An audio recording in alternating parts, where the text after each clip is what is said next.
Hey everyone, Brandon here. We've been making a Fakemon region based on India and parts of the surrounding area called the Devar region. And there is some incredible potential for regional forms here. For example, Machop and its evolutions are great candidates for India-based regional forms. I mean, Machamp's 4 arms and bluish-gray skin are already reminiscent of Hindu gods like Shiva or Vishnu, and their vague muscle man appearance and pure fighting type lays a great foundation to build a design upon. The fighting type covers a wide range of topics, from martial arts to dance to knights to whatever reason Flamigo exists. One topic in particular I think would fit well onto the Machop line is sports, given it is already based on a kind of sport, weightlifting, and there are many sports-based fighting types. But specifically for the Machop line, I went with the Indian-born contact sport of Kabaddi. So with that said, here is Devarian Machop, Machoke, and Machamp that I collaborated with Fungus Fakemon to create, and they are all fighting electric types. To explain the reasoning behind their typing, first I have to explain a bit about how Kabaddi is played. A basic rundown is that the objective of the game is for a single player on offense, called a raider, to run into the opposing team's half of the court and touch out as many players as they can before returning to their half of the court, all without being tackled by the defenders within 30 seconds. Points are scored for each player tagged by the raider, while the opposing team earns points for stopping the raider. This game is very fast-paced and is all about being quick and having extremely swift reflexes. With the electric type and electricity in general being associated with speed, it was a natural fit for this concept. Back to the Machop line. Their head crests are now super aerodynamic to enhance their speed, though with the addition of their speed, they have sacrificed a bit of power, which is evident by this line's leaner physique in comparison to their Cantonian counterparts. Speaking of, the little P on Machamp's belt has been moved to the uniform of Devarian Machamp, which was a nice detail that Fungus thought up.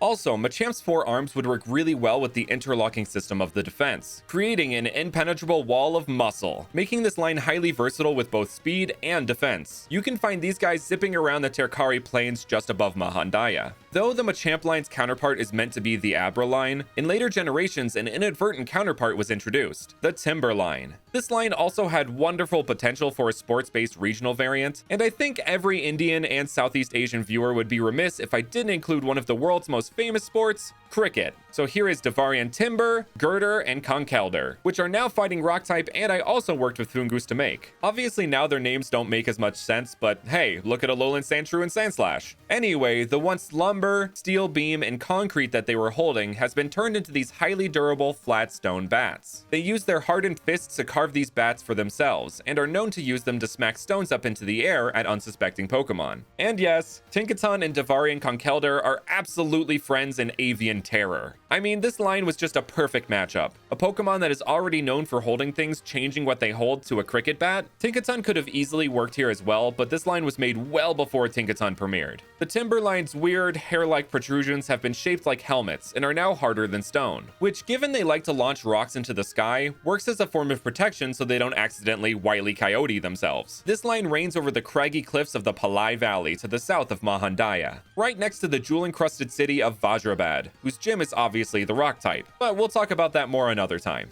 Onto a bit of an interesting case, as it's not exactly a regional variant, but instead a case of a new region giving an old Pokemon an additional form. I know that sounds just like regional variants, but it's different, trust me. As you probably know, Deerling and Sawsbuck are a couple of normal grass-type Pokemon introduced in Generation 5, that had different forms based on the Seasons mechanic that was introduced and subsequently abandoned, until they reintroduced the mechanic in Pokemon Go. Well, did you know that India actually has 6 seasons? They have the standard winter, spring, summer, and autumn, but they also have pre-winter and monsoon season. So with that said, here is monsoon form Deerling and Sawsbuck, which I worked with Kai Fakemon to create. I didn't make a pre-winter season form because it wouldn't be visually distinct enough from the autumn or winter forms, but instead like a hybrid of the two, which to me seemed not as interesting as introducing this completely new season as a form. As far as design, for Sawsbuck's horn, I took inspiration from monsoon damaged trees and tried to make it almost look like the leaves were drenched. Also, it has just a small tuft of fur on its chest rather than the larger tufts of the spring and autumn forms, as monsoon season happens between summer and autumn, so this little tuft represents that transition. And obviously for Deerling, we went with a darker and bluer shade of green to illustrate the watery nature of the season and to help differentiate it from the summer form's green. I wanted to feature Deerling and Sawsbuck because until this most recent generation, they were kind of overlooked, and their mechanic has been replaced in favor of a location-based system. So in Devar, there would kind of be a hybrid of both. There would be a location-based system, with monsoon form being found around the mangrove forest near the cities of Visakwa and Kalhiti, but the season system would make a return, with a greatly reduced rate of seeing this line's forms that weren't of the current season. And if you want to help me make more videos like this, consider joining the PragMagik Patreon. You get awesome benefits like sneak peeks at upcoming Fakemon, suggesting what videos I make next, and seeing videos early. Moving on to a tried and true regional form, we have a pretty simple one with Devarian Comfey, which I also worked with Foongoose to make. It is a pure psychic type, and instead of flowers, it has a ring of prayer flags. Prayer flags, also known as Tibetan prayer flags, are found all throughout the Indian subcontinent. Though they are called Tibetan, the initial idea of these prayer flags was introduced to Tibet and even Nepal by the Indian Buddhist monk Atisha. These flags are a symbol of peace, compassion, and wisdom, which I thought fit the psychic type very well. This was just one of those ideas that popped into my head and I just knew I had to make it. It was actually one of the first ideas I had for Devar. Also, Comfey is just one of those Pokemon I feel is forgotten about a lot and wanted to give it some love. These guys would be found all over the northern part of Devar, but mostly in the Fundar Valley and around the city of Kashina, which has itself a psychic type gym, which again we will talk about later. Another Pokemon I feel deserves some love in the regional form department is Shroomish. It is just such a cute little mushroom dude, and mushrooms are found all over the planet, so it has great potential for a regional form. So with that said, here is Devarian Shroomish. It is a pure poison type, and I worked with an artist Astray to bring it to life. It is based on the inky cap mushroom, which, as the name implies, has the appearance like ink is seeping from its cap. Not only does the inky cap look like ink, which gives off the poison typing by itself, but inky cap mushrooms can be poisonous when consumed with alcohol, which gives it its other nickname of Tippler's Bane. The inky cap mushroom is actually not native to the Indian subcontinent, but is actually found across Europe and North America. The reason I chose this mushroom for this form is actually because it is also based on India ink, which is known for its deep black coloration. It has been used in China and Egypt for centuries, and is still highly valued to this day, considered to be one of the finest inks. I am of the belief that if at least one element of a Pokemon or regional form ties back to its region of origin, then it makes total sense. I mean, there are plenty of variants in the actual games that are questionable at best for the region they are based on. Ah yes, the famous igloos of Hawaii! Tangent aside, this Shroomish evolves into Devarian Breloom at level 23, just like its Hawaiian form. But it is now a poison ghost type. You can see that the ink blots paint its face to resemble a skull, or a calavera from Dia de los Muertos. In combination with its cap, it actually resembles the appearance of one of the mascots of Dia de los Muertos, named La Calavera Katrina. And I can hear you wondering to yourself, what do skulls and ink have to do with each other? Well, India ink is actually made with tar, pitch, and by burning human bones!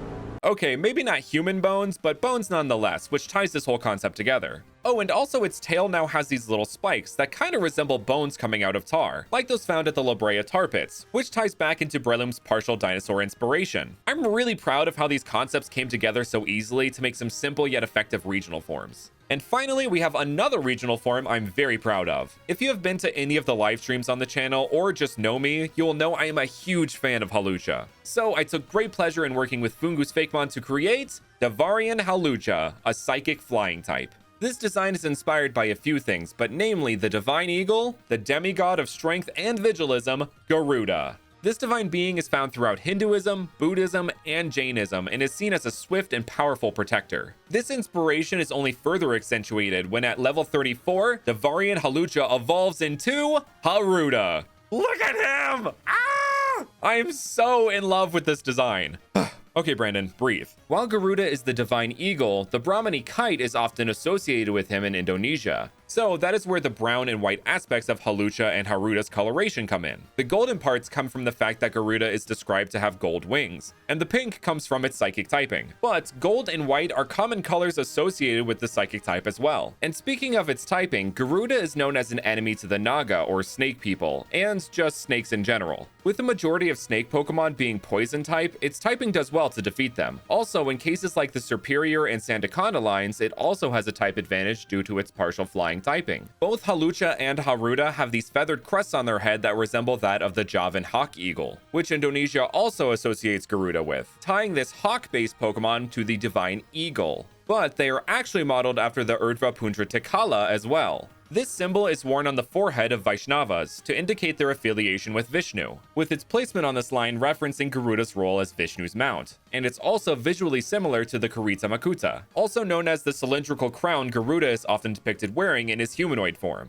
I've always wanted an evolution for Hawlucha, and boy howdy am I happy with this one. Again, shout out to Fungus on this one. And those are some regional forms of the Devar region. Thank you so much for watching, and I will see you guys next time.